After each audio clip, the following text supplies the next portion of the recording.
So there's this quote from Buffett that he said, the difference between successful people and really successful people is that really successful people say no to almost everything. And that might be true based off of his definition of success. But I've read enough biographies on the man to recognize that my definition of success is radically different than his. I think it's really important to figure out who you're getting your information from and whether that good information is perhaps bad advice for you based off of the way that you want to live your life. There's this whole collection these days of these new kind of self-help guru kind of business leaders who are nihilists in every sense of the word. I mean, their outward morals that they lead with are so clearly wrong and backwards. They talk about how you should skip the weddings of your friends. They talk about how you should not have any hobbies. They talk about how, if you want to be successful, if you want to rise above, if you want to whatever, then you have to say no to everything and focus on that. And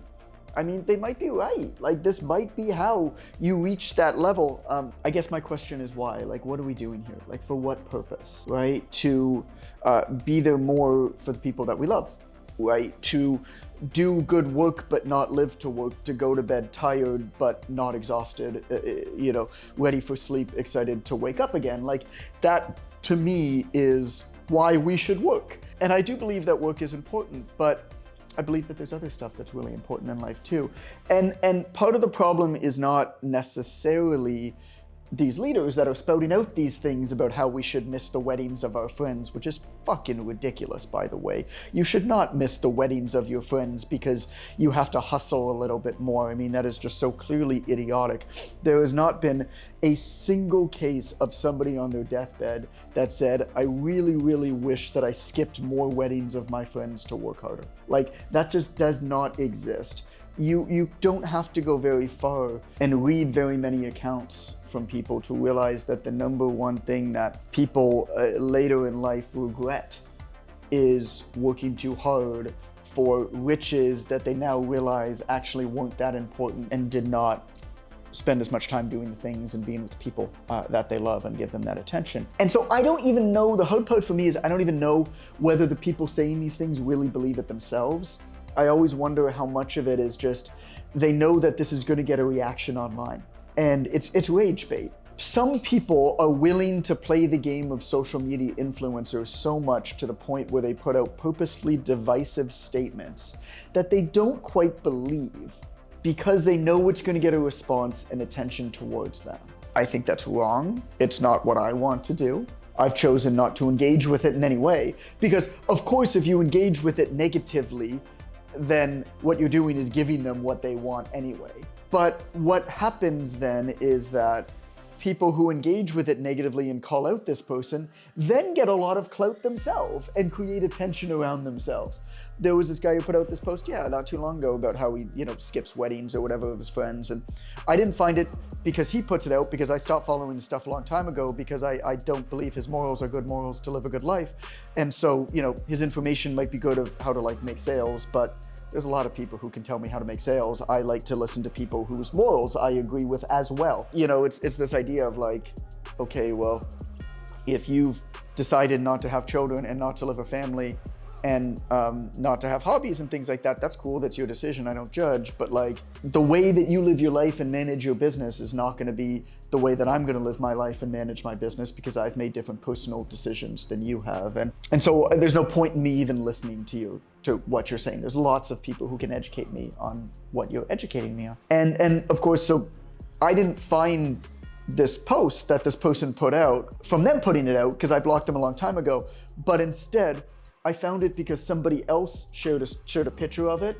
and made a response to it, which is exactly what the original person wanted, by the way. They know what they're doing. They know that they're being purposefully controversial and nihilistic, and they understand where they stand, probably not that far away from the center, but if you speak like a reasonable human being who maybe believes something a little bit, but not that much, because that's basically how all human beings are, then you're not gonna get a response online. So you have to speak way over here, of course, right, in order to get that response online. And so this other person that I do follow, that I like her stuff, you know, single mother posts it and basically talked about how this didn't apply and how ridiculous it is, and a very strong statement in the other direction. And she, of course, got a tremendous amount of clout. So for her, this was a very successful post for her, sharing this other person's rage bait. And so you see how this whole system is kind of designed to reward people for putting out really idiotic statements that I don't even know if they quite believe. And then other people are rewarded for calling out, i.e. sharing, i.e. giving them this original person exactly what they wanted in the first place. And I guess what I think about with this is you have to decide if you're going to be online, what type of person online that you're going to be. Are you the type of person who's going to make reaction videos to people doing dumb shit on the internet because you think that it's going to get you the most amount of attention? Because it probably will. It probably will. I have a friend named Brett Contreras. He calls himself the glute guy. One of the best biomechanics, one of the best communicators in the fitness industry. And like, we came up in the blogging game together, right?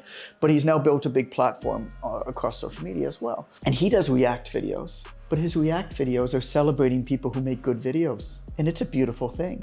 And I sent him a message one day. I sent him a text message, and I told him how grateful I was for him. Because I know that his decision in doing that was a decision that takes into account the fact that those react videos are by design not going to be as popular on the internet as a react video calling out some dumb shit person making some dumb shit video. But what he's doing is he's spreading good stuff in the world. And that's what I think we should judge ourselves on.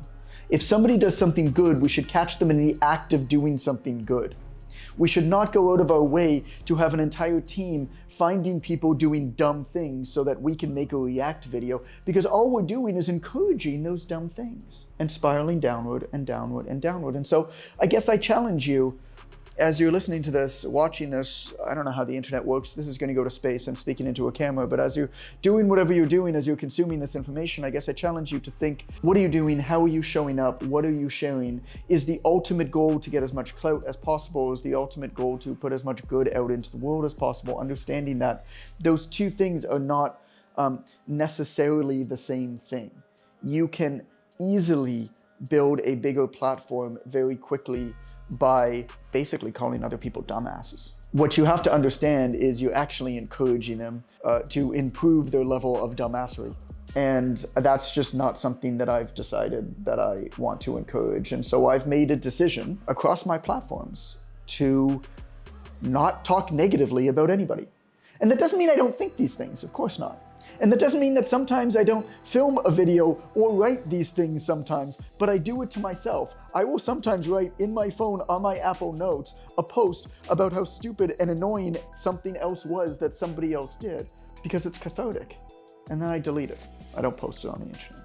Because I've just decided that that's not how I want to show up. And that decision is a decision that very much accepts the fact that maybe my platforms won't be as big, but I will be able to sleep a bit better at night.